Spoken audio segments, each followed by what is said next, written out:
Morning, everybody. Unity meditation before service. Glad to see who's here. The most important people are here once again.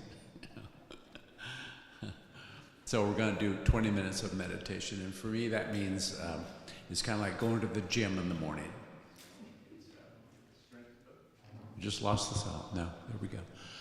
It's strengthening that brain muscle that allows you to choose what you want to think about and doesn't run away with you. So many of us and everybody at some time have thoughts that just take control. And the more you meditate, and for me it's been over 20 years for it to be effective, I think, and I still have trouble. It's that moment where you can just let go of things. And so it's 20 minutes of just letting go of those rampant thoughts, bringing it back to a focus point. And that focus point is often your breath, traditionally. It can be other things. It can be a sensation in your body. But every time the thoughts trickle away or run away, like a runaway train, you just take a breath and you bring it back to that point. Yeah. So we're going to do it for about 20 minutes, and we'll start right now.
thank you for coming to morning meditation. It doesn't have to end when we stop right now. Thich Nhat Hanh, the Vietnamese Buddhist monk, was asked one time, when do you meditate? And he said, well, all the time. And by that, I think he meant that you're aware of your thoughts. There's present moment awareness. You're aware of your thoughts. And you can ask yourself, are those helpful thoughts? All right, thanks.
Jeremy's in the zone.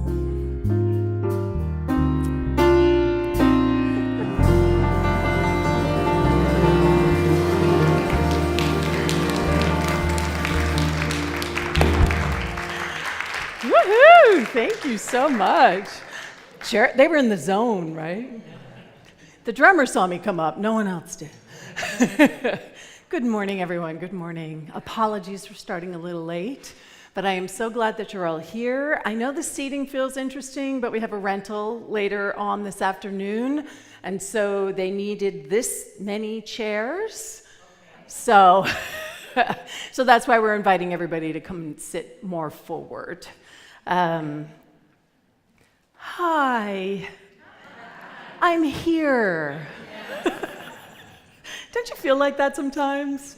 You're like, you gotta stop so that everything can kind of catch up together and recollect itself. I'm Reverend Deanne Morency. I'm the senior minister here at Unity in Marin. So if you're new here, welcome. We're really glad that you're here. If you're watching us online, whenever that is, we're just glad that you're here with us. We're a community that's really committed to this idea that we are here to support and to see each other, not sort of like just see each other from a human understanding, though we do that, but also to understand that we're here to see the divinity that we all are, the inherent goodness that we all are, which sometimes gets a little lost by the humanness. Anybody ever experienced that? Or humanness kind of overtakes your ability to stay grounded and centered. So we come together in community, and we get to support that in each other, and so that we get to show up in the world in a way where we feel supported, and from our sense of support, it means that we can then go out into the world and we can support others. We cannot give what we do not have. So that's why we come together in this sacred Sangha. So whatever it took for you to get here, and I do have some news. We did have a member of the community, Michelle Comisia, passed away. And so her children reached out to us about the celebration of life. So as soon as we have more information, we'll be sure to share that with the community. And if we have any contact information going forward, or if I get more information, I'll be sure to let everyone know. So we're just holding her whole family, yes? We're holding all who love her, all who knew her. We're just lifting them up. And so we have an opening song that we do, which is about allowing ourselves to really ground and center and to be here in this very room. And so our community song leaders, the Soul Sisters, we have one of them here with us today. So she is channeling Momo and Jeannie along with her. So please feel free to sing along and use this as a time to let go, unhook yourself from whatever it took for you to get here today. Today, we're all soul sisters and brothers, because we're going to sing this together. In this very room, there's quite enough love for one like me. And in this very room, there's quite enough joy for one like me. And there's quite enough hope and quite enough power to chase away any gloom. For spirit, sweet spirit, thank you, is in this very room.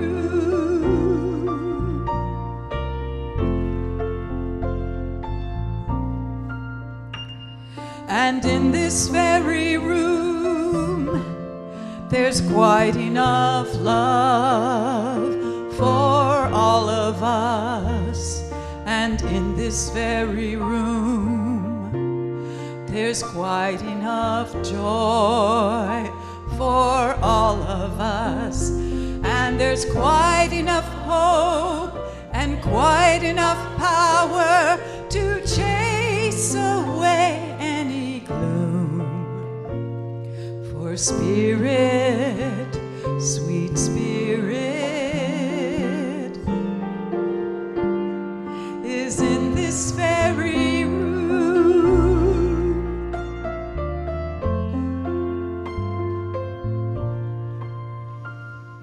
And in this very room, there's quite enough love for all the world. And in this very room, there's quite enough joy for all the world.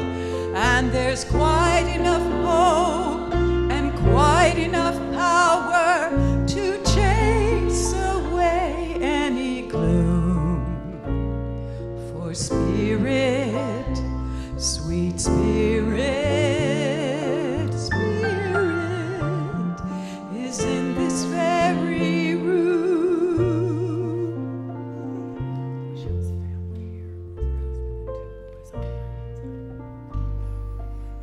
So we breathe into this space, this place that we're creating together through that collective community presencing. Just an invitation to continue to quiet and to open. I'm going to invite the prayer chaplains to rise. I'm going to invite Wendy Miley to come forward with the prayer box. And I'm going to invite anyone who identifies themselves as someone who's anchoring the community in prayer to feel free to join the prayer chaplains as we encircle those who are in this room, those who are watching us on the live stream. And we breathe into this container of love that is always available, that is always accessible. We allow our system, our body temples to quiet. We allow the breath to open and expand. The invitation is to allow the mind to quiet as well.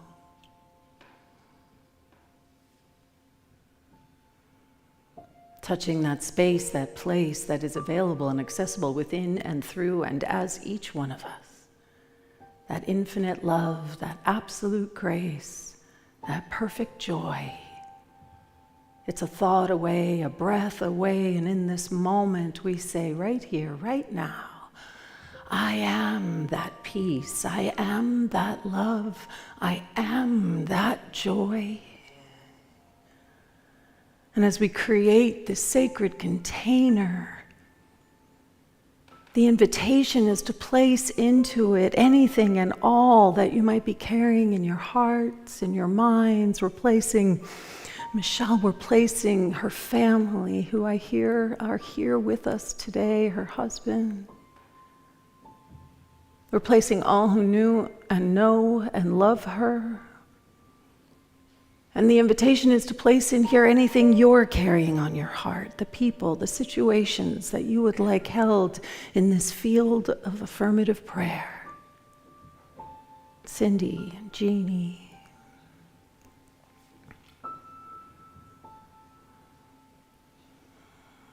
And don't be afraid to put yourself in there. I'm going to put Deanne in there right now.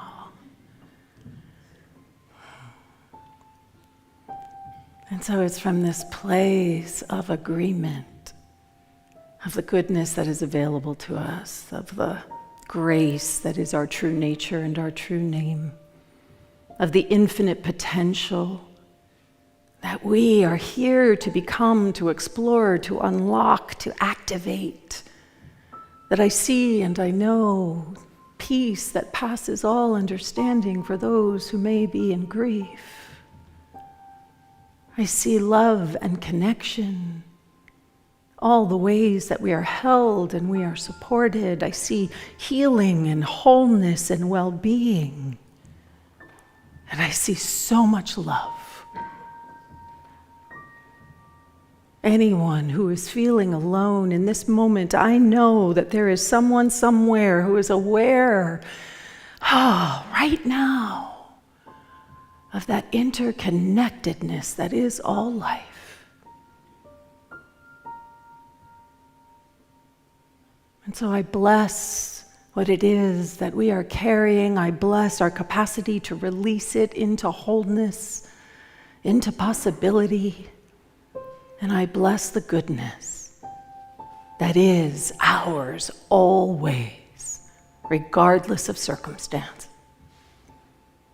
How grateful I am for this beautiful community. The invitation right now is to open your heart even more. Feel it connect up with each other in this room. Feel it connecting up with all who are open-hearted on this day. Feeling it connect with this planet, right to the very core of this beautiful Mother Earth. And just feeling the grounding and the stillness and the power and the possibility. And from this place of gratitude, I say, and so it is. Amen.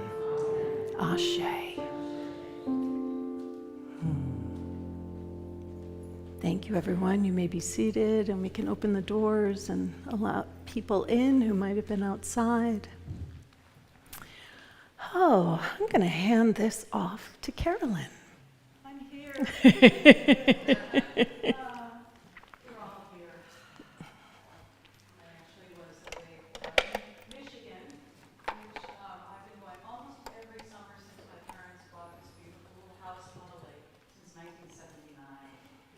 So there's a real sense of comfort there, and yet both my parents and my brother who got the house after dinner.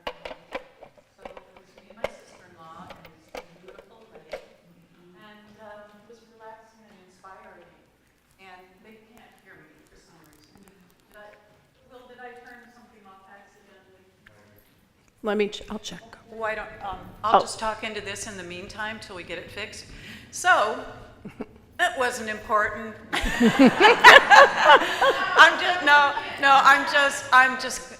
What I wanted to say was, I have a cross stitch that my mother made when she was 11 years old that says, travel east, travel west, after all, home is best.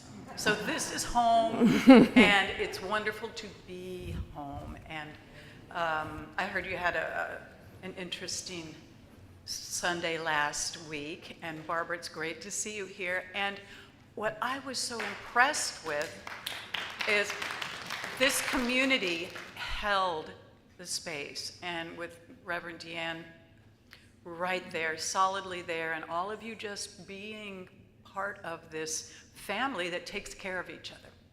So give yourselves a nice pat on the heart.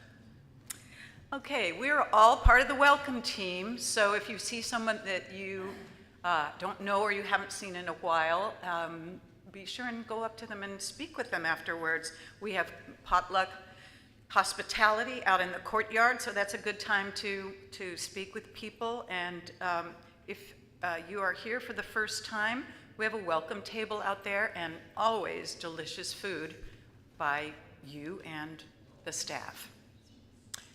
So one of our core values is to connect with each other and on and on and on, the outside world. So there are several ways to connect, and one of them is on social media.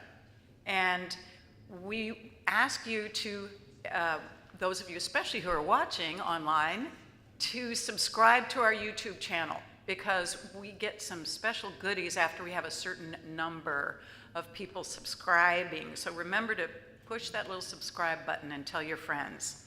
You can also connect with text. Yes, you may pull out your cell phones if you like.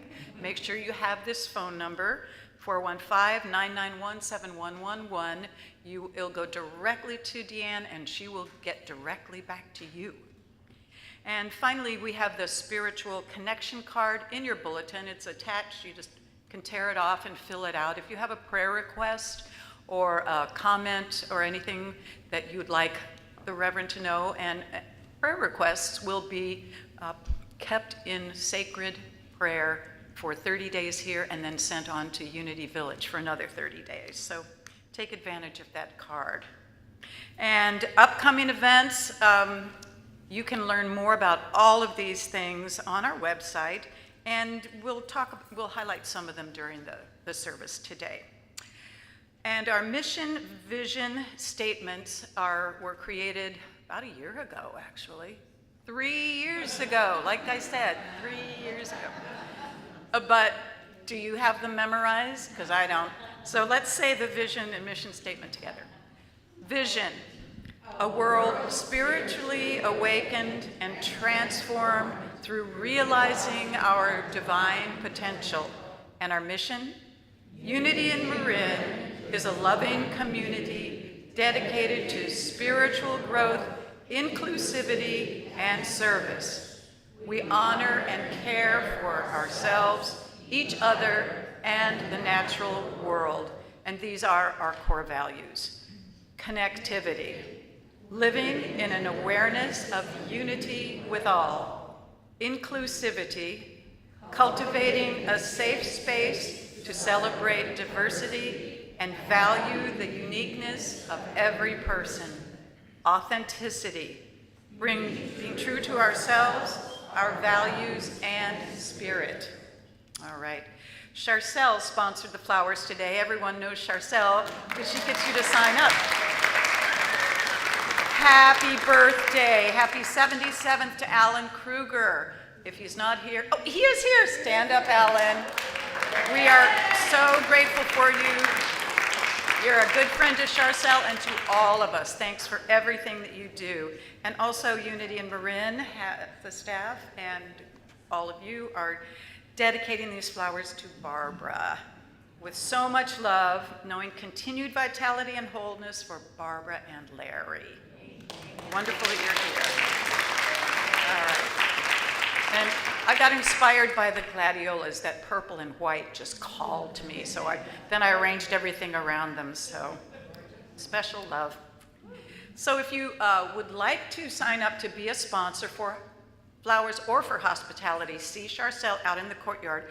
And also, she came up with a brilliant idea. Because we have so many artistic people in the community, we're going to have an Artist of the Week. And this week it's going to be Tom Brown. I saw you come in. So he'll have some of his artwork there. And any of you who have something that you would like to display, please see Charcelle and sign up, because it's a great way for people to get to know you better and your talents. And is Dawood in the house? Okay, should I go get him? Yes, I was just going to text you. All right. Hi, everybody. So each week we like to highlight those who have been in sacred service. This community operates because we say yes as a community to showing up. And so last week, for those who weren't here, we had a medical emergency in the middle of my talk. And the community just really came together in a really beautiful and magnificent way. And I'm deeply grateful for how we as a community were able to sort of hold our center. And so I wanted to first and foremost to thank the medical professionals in the house. So if you could stand up if you were a medical professional who showed up. Lynn's here. I know Gabrielle's not here today, but so we have the medical professionals who showed up and lent their expertise. And then everyone in the community who stepped up for Barbara. So let's give ourselves a nice big round of applause. Because what we did was not easy, right? Because our care and our concern for Barbara, and then we get triggered because that happened to my father, and all the stuff that sort of flows from that. So we're going to talk more about that during my talk today. Right now we have some sad, happy news. So many of you know Dawood, so come on up here, Dawood. So Dawood has been the person setting up the courtyard and making sure everything runs smoothly extraordinaire with like the tables and the canopies and everything else, restoring HMS and all of that. He has his own company, and he also has another full-time job that he got. So he is going to be leaving us. This is his last Sunday. So we're just wishing you so much joy and love in everything that's coming up for you. So we have a blessing, and you can talk to him after service and find out what he's doing because it's very cool. But if everyone can stand up, and we're gonna bless you, and as we say thank you so much for all you've done here, we say, Dawood, love you, we bless you, we appreciate you, and we behold the Christ as you. And so it is. Happy trails, sweetie. You'll be missed. Look, he's blushing. So our fabulous musical inspiration is Dallas Kraft, and I'm going to turn it over to her.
I don't know about you, but a little Selena Gomez in the morning is good for me.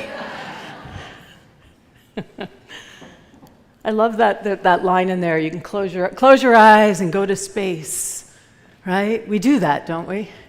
Right? When we're meditating, and that's part of what I want to talk to you about today is this idea of how our spiritual practice really ties in to everything we have been talking about.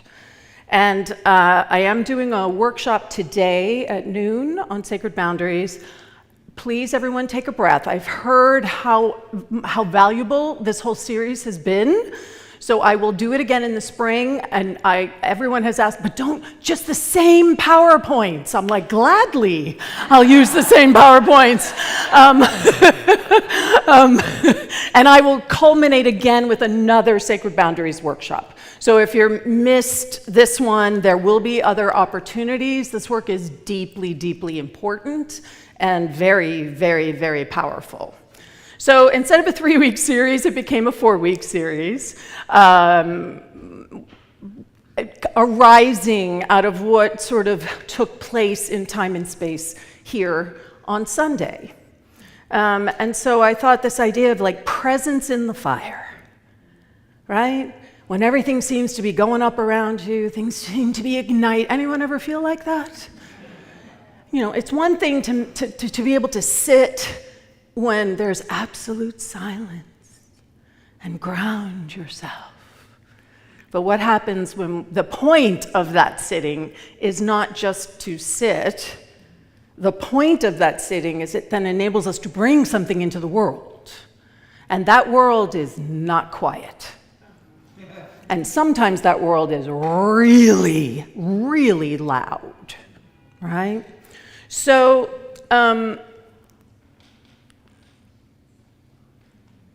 I'm going to make a pitch for this too.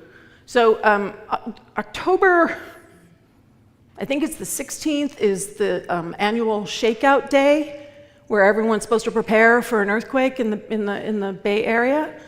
And so what I would like us to do is have a community action and response essentials workshop that weekend. So we're going to come together from 10 to 2, and we're going to figure it out. Right? We're going to figure out what happens in an emergency, who does what. Now, it all kind of worked last Sunday, but wouldn't we all feel better if we had a more solid structure as to what's actually going to be happening? And it's not just for medical emergencies or service disturbances, it's for earthquakes, it's for fire, it's for, right? How are we as a community going to respond so that we're taking care of each other and we're actually also keeping each other safe? So I want everyone to save the date for October 18th from 10 to 2, and then on service the next day, we're going to practice. We're going to be like, we're having a medical emergency, right? Just like they do for the shakeout, right? And we're going to put into implementation, because what do we know? It's not enough to just think about something. It's not enough to just talk about something. We have to actually get it in our bones. Right? We have to get it in our bones. So we're going to practice. This is important, yes? That as a community, we feel empowered. I took a CPR class, and at the end of it, I felt empowered. Like, yeah, it's a little intense, but I felt empowered because I had a sense of scope and what to do and how things could unfold and what to expect. So that's happening on October 18th, so everyone save the date. So just to recap a little bit, sacred boundaries are not about manipulation. Everybody say that back to me again. Right? Because that's what we usually use them for. I feel this way. You make me feel this way. And I need to set a boundary with you.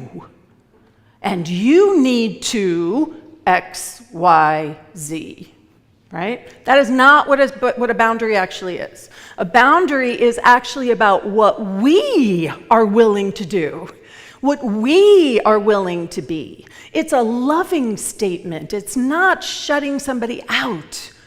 I want to invite us into this idea that a boundary is about a sacred connection that actually enables us to have a deeper sense of intimacy with someone. Because when we're not irritated, can we be more connected? Absolutely.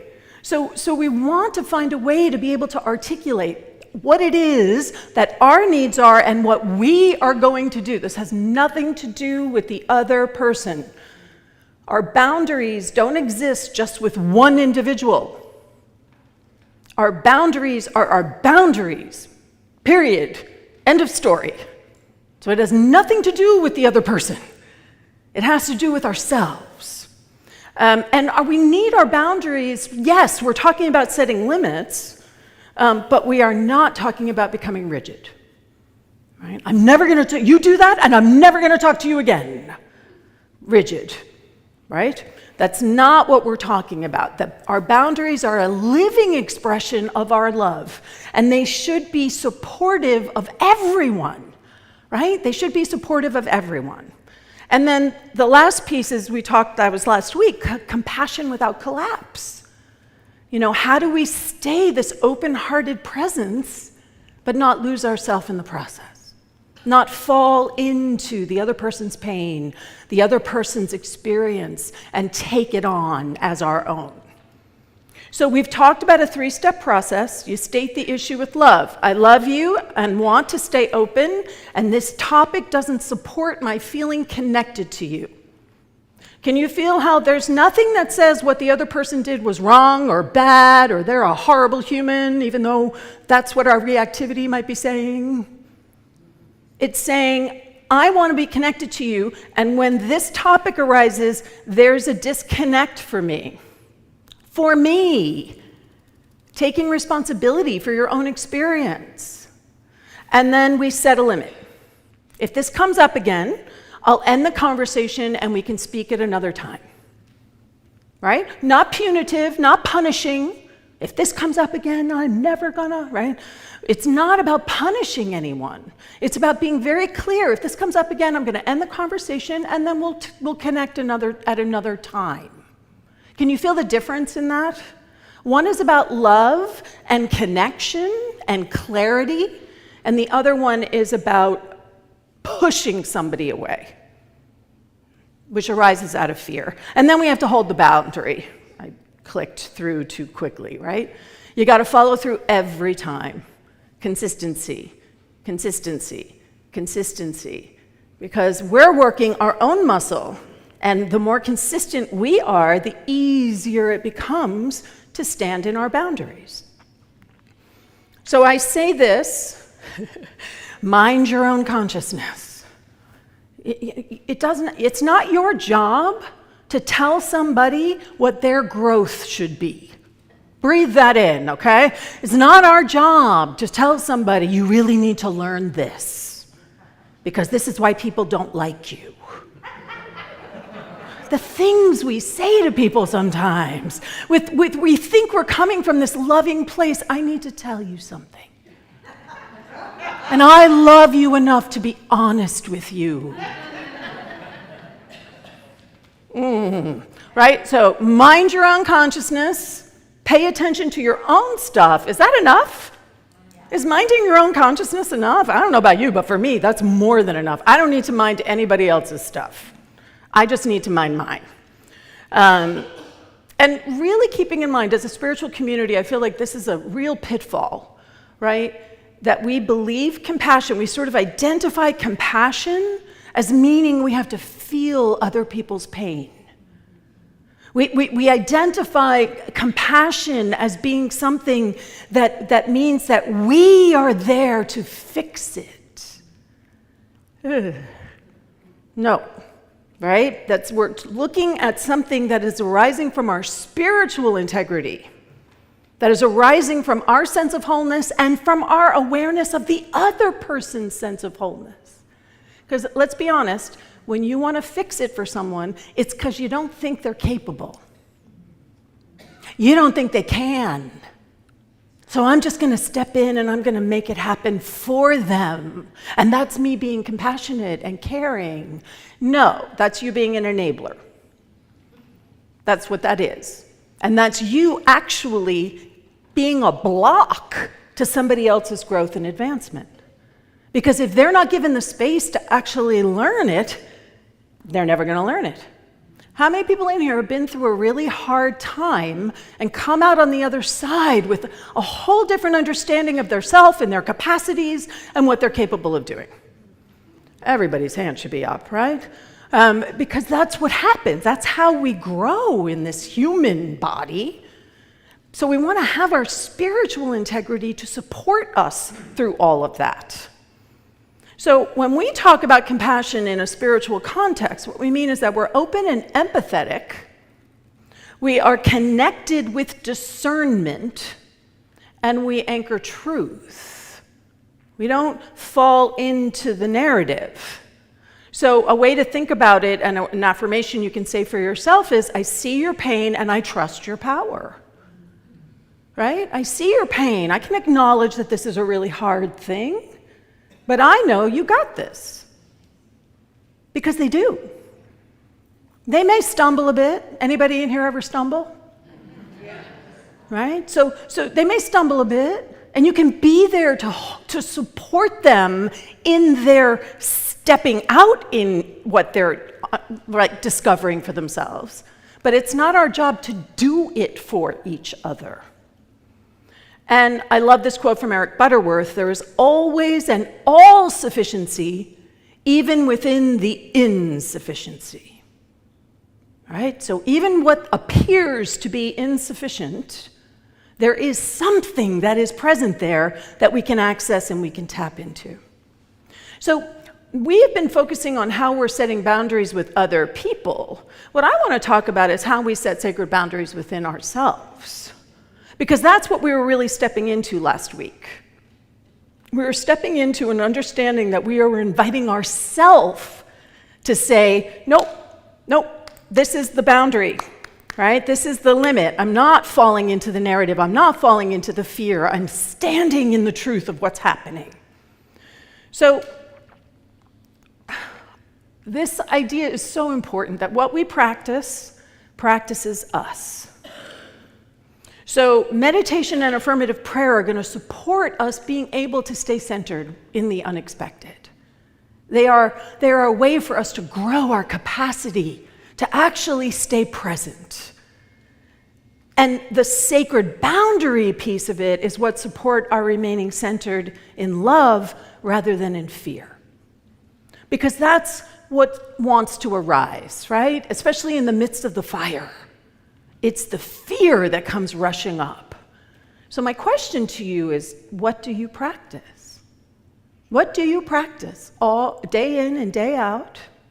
I know what most people practice, because we've been taught to practice, is worry and concern. That's what most of us have been taught to practice.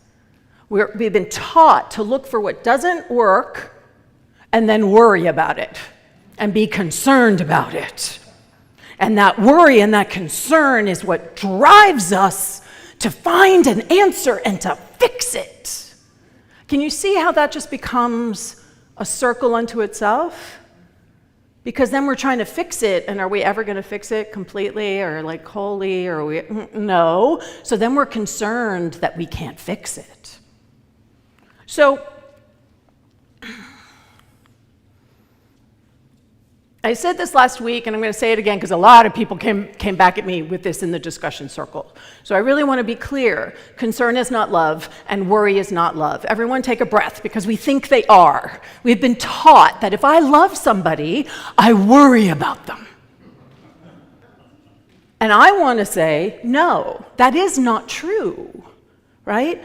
Love harmonizes, unifies, and connects. That's what love is. Does that feel like it is in any way, shape, or form the same vibration as worry and concern? It's not. So we want to understand that we live in a very anxious world. And that anxious world feeds on itself. Anxiety breeds more anxiety. How many people have you gotten on the phone with, and you're having an okay day, and you've had a couple of things that have gone a little sideways, and you get on the phone and you mention it, and then people are like, oh, that happened? Well, aren't you concerned about X, Y, Z? Because I would be. You really should look into that, because it could. And all of a sudden, we're all spiraling in this world of anxiety and concern. So all worry and concern do is make us more anxious. So how do we break that cycle? We do it through our spiritual tools. We do it through our capacity to know that there's something else happening, something that might be a little bit harder to see, something that we have to build the capacity to be able to acknowledge and recognize and access. That's what we're here for. So what if you meet your humanness that wants to get scared? Is it okay to be afraid? Absolutely. Is it okay to even have worry and concern? Absolutely. But we want to meet the human response with our divine understanding of ourselves. And when it's happening with others, we want to meet others' humanness with an understanding of their divine self. And when we have to meet life's crisis, because sometimes it's just, I had an acupuncturist tell me once, because I was early in New Thought, and I was a little like, the universe, I used to say that a lot. I don't say that anymore, right? And it's like the universe is not like some entity out there that's doing things and I have no control over, right? It's like, but I used to say the universe is trying to tell me something. How many people in here have said that to themselves? And my acupuncturist looked at me and she said, Deanne, sometimes we're just caught in the rain. And I was like, oh, isn't that kind of cool? Like, it rains. It's one of the things that happens, and sometimes we just get caught in it. So how are we going to navigate that? Right? If we're caught in the rain, we're caught in the fire. So when those life crises come up, we need to meet it with the truth of life itself, life with a capital L, that eternal life. And what we are looking to cultivate is that our choices and our actions and how we show up in the world is anchored from truth, not from our fear, not from our concern, and not from our worry. It's okay that we experience them. Another image that for me helps is sometimes I have to take my worry and it's like driving, and I have to literally take it and shove it in the back seat. Like, no, you get to be here, you can whisper, but get in the back seat. You're not driving. You're not driving my life. You are part of the information that I use to inform myself, but my fear is not the one that is choosing the direction and the choices that I am making. We want to bring the truth of who we are into this conversation. So, what would the three-step process look like if we're looking at it within ourselves? It would be, state the issue with love. It's still the same thing, but we might say something like, I'm scared. That's the issue, right? I'm scared. And in my fear and panic, I'm making this about my own discomfort. I'm not connected with love. Now, how often does that happen? How often have you said to somebody, oh, I'm really struggling with this health challenge, and people are like, oh, I know all about that. See, one time I had this, and then and they've made it all about their own discomfort. And we do that because we get scared. We get scared, and we get worried, and we get concerned, and so we feel like we need to tell this person who might be experiencing something like we did that it's going to be okay, because I'm okay. But it's actually not helpful to not actually just be present and listen and stay connected. And if we have a discomfort, we get to deal with that on our own. And that's a boundary, that we don't take our stuff and spill it all over everybody else. It's one of the first things they teach us in ministry, is they say, when you get up to make a talk, you need to be on the other side of whatever you're talking about. You can't be in the midst of what you're talking about. You need to have moved through something so that you're not just all over everyone. How many people in here have friends who do all over you, right? How many people in here have done it themselves, right? We all do it. So we get to meet our humanness with love. We get to meet our humanness with grace. We get to make space. And how we do that is by setting a limit, which is within ourselves. I choose to recenter as love, knowing wholeness and seeing sufficiency. Right? Like, I'm not going to let fear drive every decision I am making. And then we have to hold the boundary with ourselves as much as we have to hold it when we're navigating boundaries with others. We have to be really clear with ourselves. No, not giving into the fear. I got it. It's here. I've spent enough time with you. I've spent 24 hours with you. That's more than enough. I'm ready to move on. Right? So the practices that we have, it's funny. So I often, I do research when I do my talks and everything. And one of the things that came up as I was looking at it with ChatGPT was, they were like, well, it's these 3 things you need to do in the fire: center in truth, anchor the field, and act wisely. And I thought, wow. Because watch what this actually is, right? What this actually is the heart of affirmative prayer. Right? Center in truth. God is.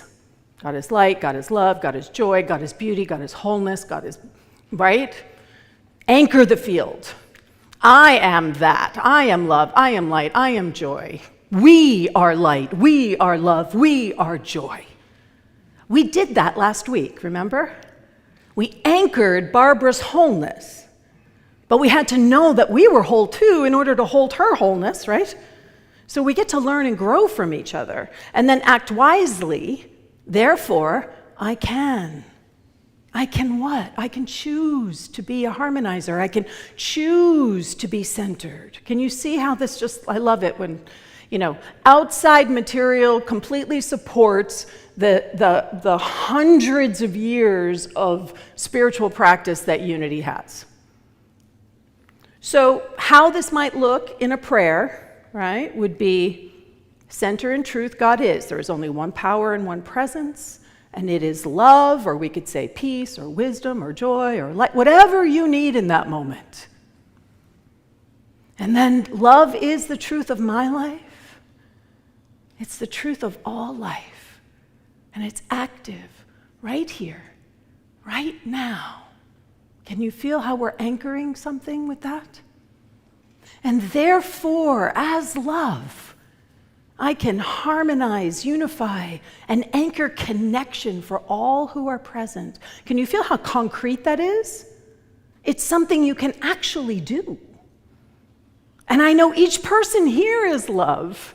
And so the connection is amplified by all of us. Because everybody has the capacity to harmonize and unify and connect.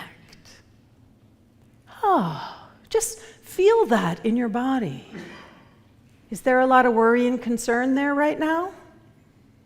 This is what we're invited to step into. This is what we're invited to anchor, not just for ourselves, not just for this community, but the world. The world desperately needs, I would call it being a prayer warrior. Some people don't like that term, but for me, there's something, you felt it in the room last Sunday. We all had to sort of dig in somehow. We had to access our capacity for strength and fortitude, right? So that we didn't whiffle, waffle, and fall into concern and panic and worry, and right? We were being invited to stand in something. And when we are willing to do that, it actually possibility is created in the moment. When we anchor possibility is created. It does not surprise me that Barbara got to the hospital and they're like, we don't know what's wrong with him. Right? Because we were anchoring something. Right? We were anchoring something for her and for ourselves.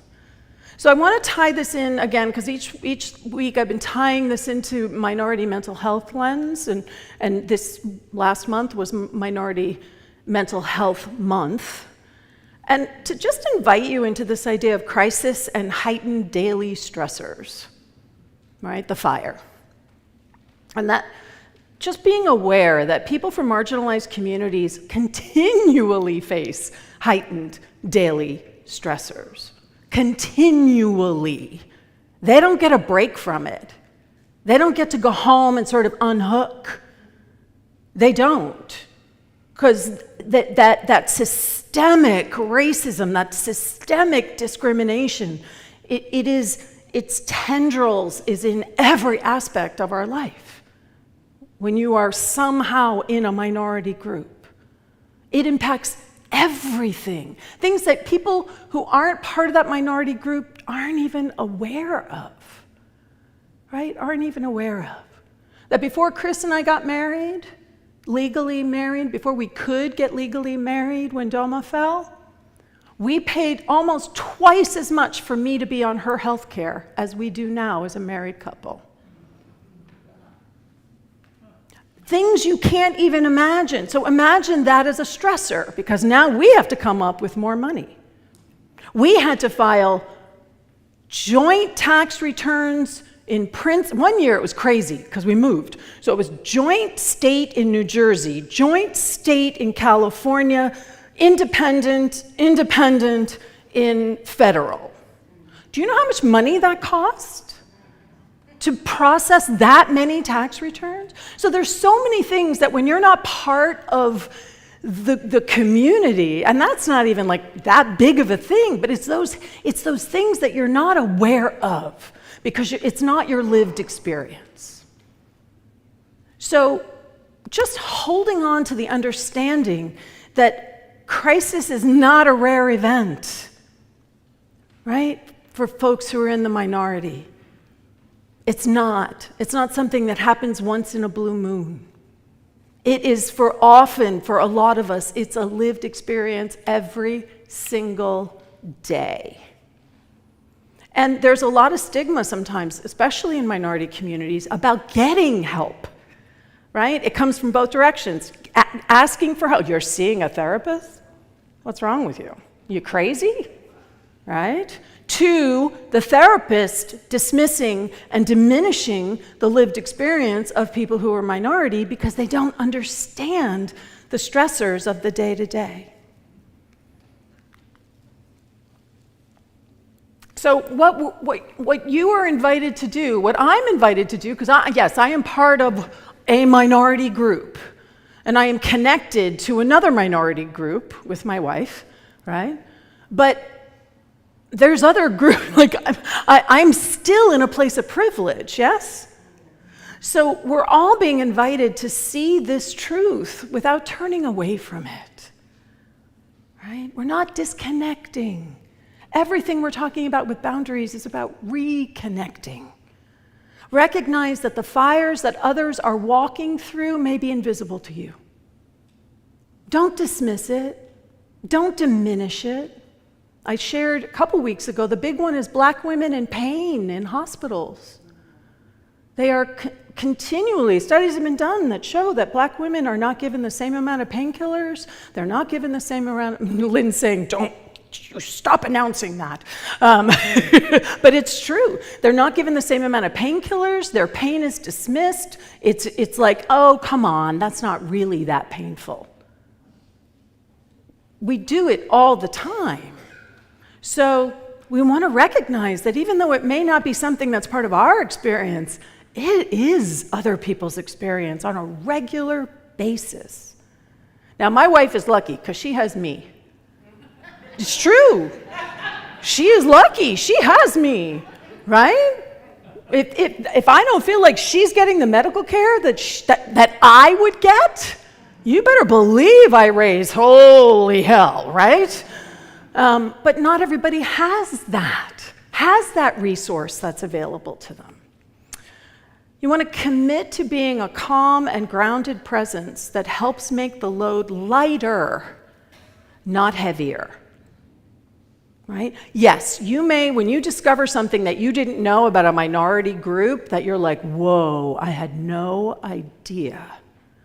And it settles on you, and you feel the weight of it, that's yours to carry.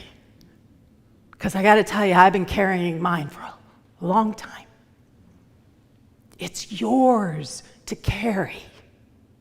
And if we're all carrying it, then it becomes a lighter load.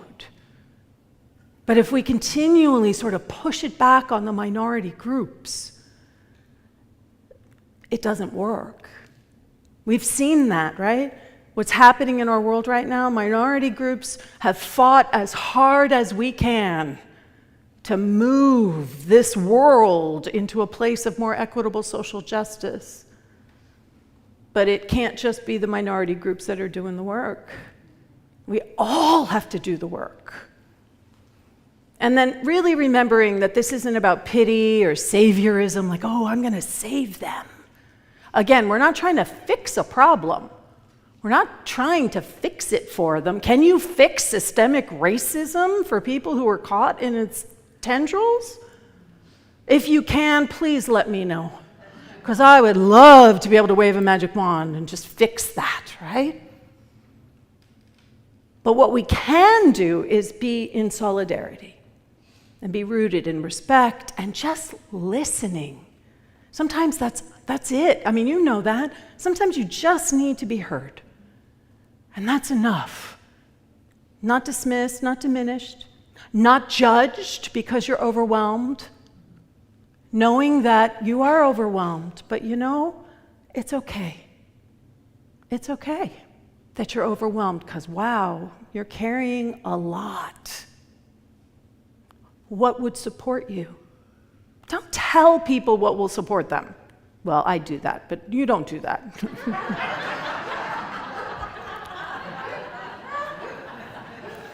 Everything I say is an invitation. Right? But you ask, you are listening. What would support you? What has supported you in the past? What could you access right now? How can I support you supporting you? Not how can I support you to fix it for you, but how can I support what you're looking to make active in your life? And then this whole thing around collective presence. So we had this lived experience of it, and the reason why I wanted to do this talk is because I don't want it to just be, oh, that was that situation. That was that specific moment. It was that specific moment, but I want to invite us into that we can access what we accessed at any time. It's available to us. And so the question for me really comes, like, when the fire comes in my life, in another's life, in the world, am I going to add to the flames with my fear? Or am I going to embody the peace that passes understanding? And that is the constant question we get to ask ourselves. Which way? What am I going to give my energy to? What's the two wolves story? Right? The two wolves, and which one are you feeding? Which one are you practicing? If you are practicing worry and concern, then guess what? With the best of intentions, you are feeding the flames of fear. Best of intentions. So, community action and response essentials, right? Save that date, October 18th from 10 to 2. It's open to anyone. Right? But particularly I want the teams, the Sunday teams, the prayer chaplains, the ushers, the service assistants, the board members, the choir, right? Anyone who's here on a regular basis, like, let's get together and work out how we support each other. So you can register in the courtyard or online. And I want you to think about these reflections this week. When in my life do I struggle to stay centered? Because there usually are patterns, right? There are certain things that probably trigger you more than other things do. Like a friend will be like, that person drives me crazy. And you're like, oh, really? I don't know, that's just so-and-so being so-and-so, right? But other things you're like, that drives me crazy, right? You get off your center. What spiritual practices help you center most quickly when you feel shaken? And those are the practices you want to work. You want to have those in your back pocket. You want those to be something you can just tap into in any given moment. And just ask yourself, how do I show up in moments of urgency or crisis? What is it that you bring? What is it that you bring into that dynamic? Where do you notice yourself leaning towards collapsing?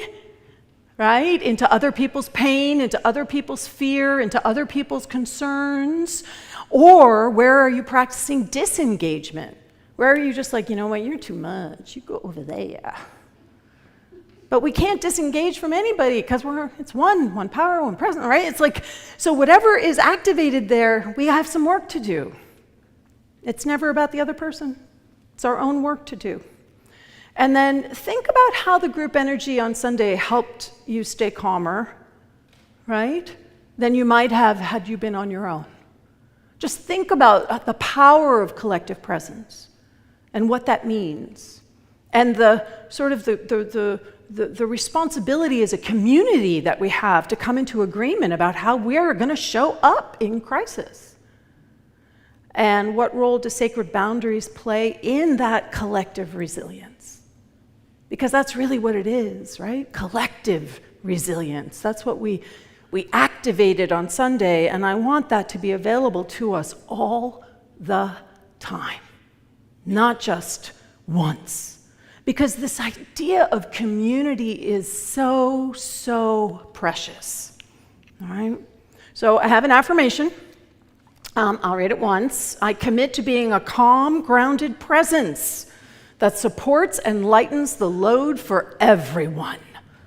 Can we say that together? I commit to being a calm, grounded presence that supports and lightens the load for everyone. Yeah, that would be nice, wouldn't it? So come to the Sacred Boundaries workshop because we're going to practice. And in the name of the power of spiritual community, today is new member installation. And I'm happy to announce that we have 6 new members coming on today. So if you're thinking about becoming a member, the benefits are it gives you a sense of ownership. The members own Unity in Marin. I don't own it. The board doesn't own it. It is the membership that makes the big decisions. You become more integrated into the community. You can have a prayer chaplain assigned to you who will call you once a month and do prayer with you, or leave you a voicemail that has a prayer on it. I keep mine. I have a whole little voicemail section where all my prayer chaplain's prayers are, so I can re-listen to them if I need to at any given moment. You receive discounts on facility rentals. Want to get married? Do it here with a discount. You can become a prayer chaplain. You can become a member of the board, and it gives you voting rights at the member meetings. And the requirements are not that complicated, right? You want to have a desire to be more integrated into the community. You're committing to showing up in service and with your financial support. You need to take a membership class. It's a 2-hour class that happens like 2 or 3 times a year. Or if you're from another Unity, we can verify you had membership there and you can transfer your membership. And then you apply, and you have to renew every 2 years. How often do you have to renew membership? Every 2 years. Yeah, we're still trying to get that in our bones. And it's this year that we're renewing, so if you haven't done it, go online and do it. So, right now, I would love to call up Johanna, Judith, Adrian. Those are the 3 who are here of the 6. So come on up. These are our new members.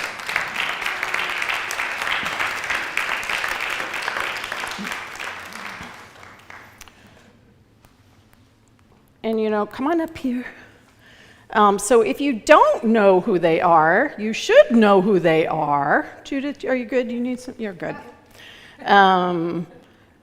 This is the kind of morning I was having where I didn't pull up the new member installation on my iPad.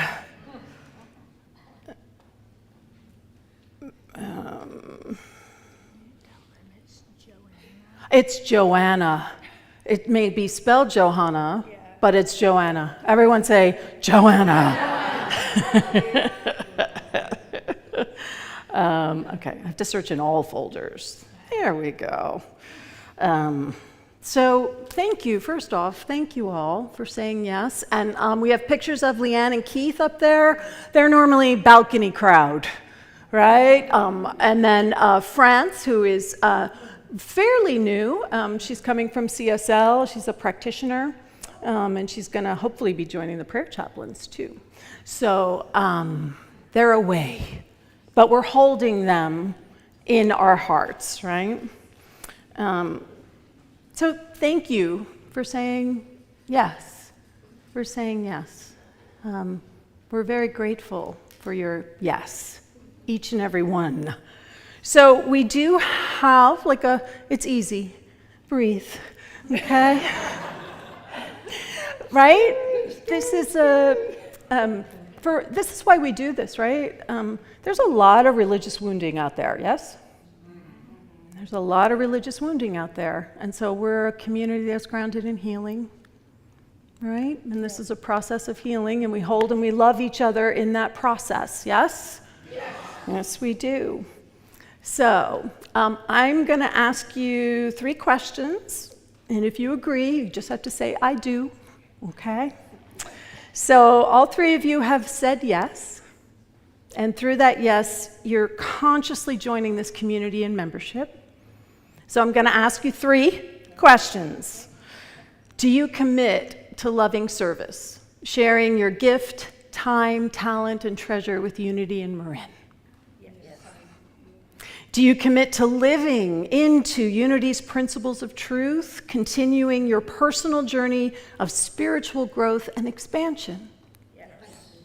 And do you commit to actively participating in the spiritual growth and expansion of Unity in Marin and the world? Yes. So I'm going to invite the community to rise. And we have a vow that the members here are going to say to you. Okay? So we're going to say this to them together. We, the Unity in Marin community, lovingly pledge to support you in your spiritual journey. We vow to provide a loving, safe space of belonging. We vow to see and celebrate your diversity. And we vow to appreciate you and your unique gifts and talents. So we got one more slide, and we say, we love you, we bless you, we appreciate you, and we behold the Christ as you. You are hereby installed as the newest members of Unity in Marin.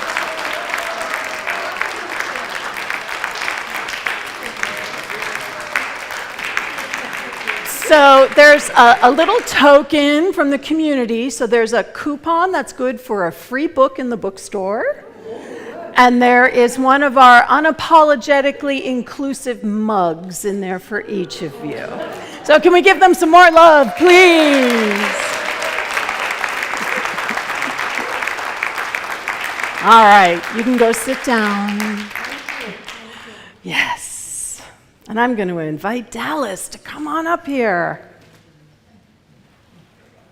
I love new member installations. Aren't they fun?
So let me tell you, friend, better days are coming around. I know you feel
Alice and Jeremy and Paul and Brent. It's wonderful to have you here.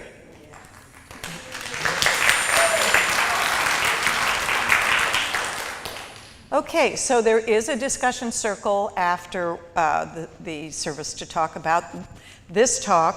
What was the most memorable takeaway from today's talk? Is there anything in your own life that you might think about altering because of what you heard today? Yeah. So it'll be maybe a little shorter today because we do have the workshop here at noon. We're going to have the fall book study is coming up.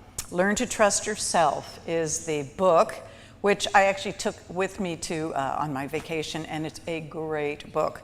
Some of these are already filling up the groups. These you have to sign up. You can get your book at the bookstore and sign up for a group to be part of a special study in people's homes. And Nancy, I'm going to have you come up for this next announcement.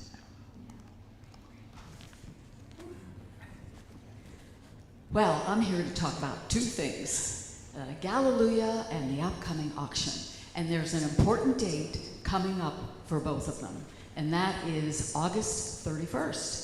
Because on August 31st, the auction begins and the early bird pricing for the Galleluia ends. So if you want to get your $150 tickets instead of $175 tickets, you got to do it by the end of this month.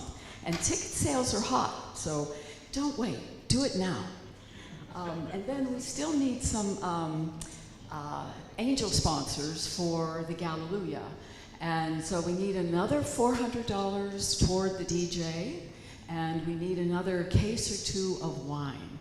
So come and talk to me and Monica out by the board table if you are inspired to be an angel sponsor for the Galleluia. And then I want to highlight, and moving on to the auction now, highlight two experiences that are really, in fact, I hope we end up with a bidding war on these two experiences. So you can get 2 weeks in Cabo in a 1-bedroom suite, or 1 week in a 2-bedroom suite. So, and we have Linda and James Henry to thank for this. And then spend Thanksgiving week in Tahoe with your family, friends, whatever. So just, and again, I think there's going to be a bidding war, so get started. Does everybody know what Give Butter is? No. I thought you didn't. Give Butter is our auction software. And you have to register on Give Butter in order to bid. Now, do you know why it's called Give Butter? Because everything goes better with butter. So, if you want to bid, you do have to register. You can go to the QR code here, or we have it out at the board table. You can also go on Church Center or the website and get to the QR code from there. And you'll need to either register if you haven't registered before, or you re-register if you were registered last year. And just so you know, you will need a valid credit card or PayPal in order to bid. So come out and see us at the auction table. Yeah, and you can see all 70, we have 12 categories of items, and 70, actually I think we have more than 78 now, items that have been donated, and you can come to the table and you can see them and talk about them and get all excited. And if you register to bid, then you can peruse and plan before the auction begins on August 31st. Thank you. Hallelujah, hallelujah, hallelujah. Now's the time for our giving and receiving. And as you prepare your offerings, there are several ways you can give, especially if you're watching online through the Church Center app or the QR code or the envelope in your bulletin. And the connection card that we had, that I mentioned earlier, can be put in the baskets when the ushers come around. So we're going to have Dallas come up as we say our offertory affirmation together. I am the power of abundance, giving and receiving gratefully.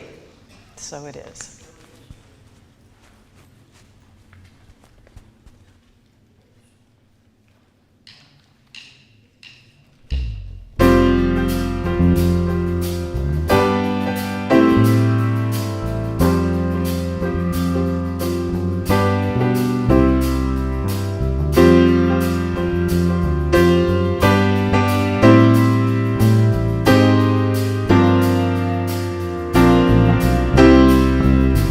Listen as your day unfolds, challenge what the future holds. Try to keep your head up to the sky. Lovers, they may cause you tears. Go ahead, release your fears. Stand up and be counted, don't be ashamed to cry. You gotta be bad, you gotta be bold, you gotta be wiser. You gotta be hard, you gotta be tough, you gotta be wiser. You gotta be cool, you gotta be calm, you gotta stay together. All I know, I'll say today. Heard what your mother said, read the books your father read. Try to solve the puzzles in your own sweet time. Some may have more cash than you, others take a different view. My, oh my, hey, hey, hey. You gotta be bad, you gotta be bold, you gotta be wiser. You gotta be hard, you gotta be tough, you gotta be stronger. You gotta be cool, you gotta be calm, you gotta stay together. All I know, love will save the day. Time asks the questions, it goes on without you, leaving you behind if you can't stand the pace. World keeps on spinning, can't stop it if you try to. The sky is the danger, staring you in the face. Remember, listen as your day unfolds. Challenge what the future holds. Try to keep your head up to the sky.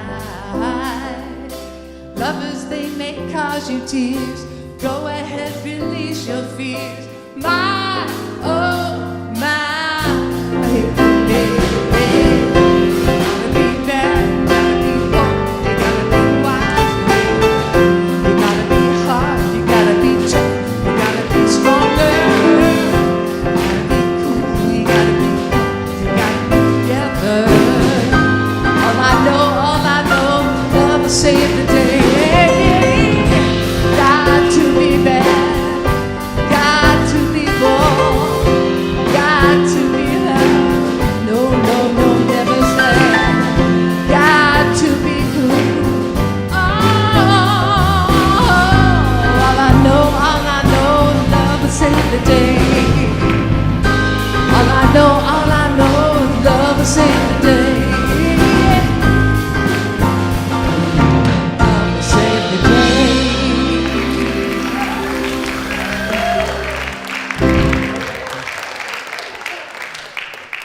All right, thank you. So today is the last day to order our t-shirts, unapologetically inclusive. You've been asking for them. Last day to order today. Sacred Boundaries Workshop we mentioned earlier will be here at noon. And as she mentioned, if you can't make it today, we're going to do it again in the spring. So it's all right if you need to postpone. Oh, and in the spring, it will be a hybrid, so those online can also participate. Next week, we have guest speaker and workshop and musicians, Denise Chandra and Ram.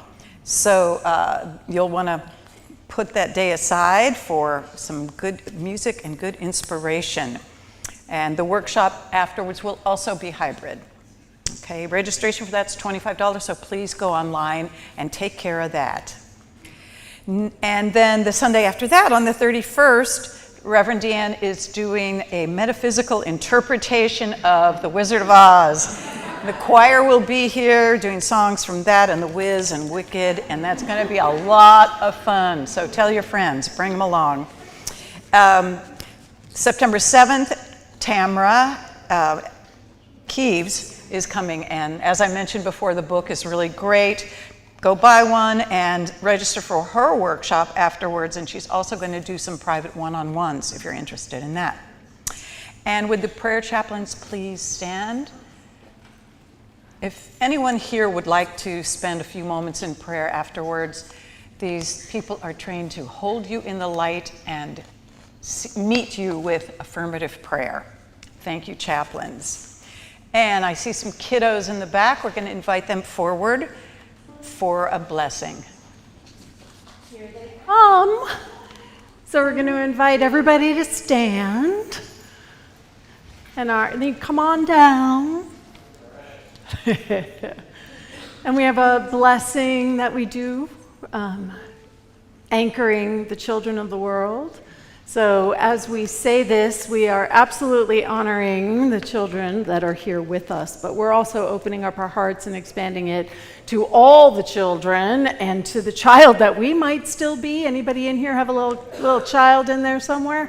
So we're imagine if I had grown up hearing this. Yeah. Woo! All right, let's know this together, please. You are the perfect expression of divine light. We love you exactly the way you are. And so it is. Let's say our prayer for protection. The light of God surrounds us. I am the light of God. The love of God enfolds us. I am the love of God.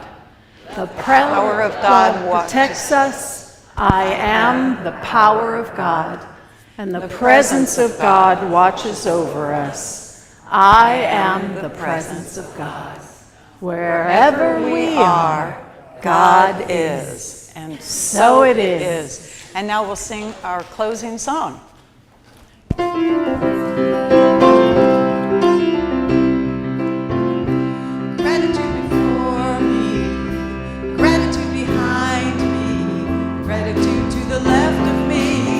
Gratitude to the right of me, gratitude above me, gratitude below me, gratitude within me, gratitude all around me. I'm so grateful, I'm so grateful, I'm so grateful, I'm so grateful, I'm so grateful, I'm so grateful.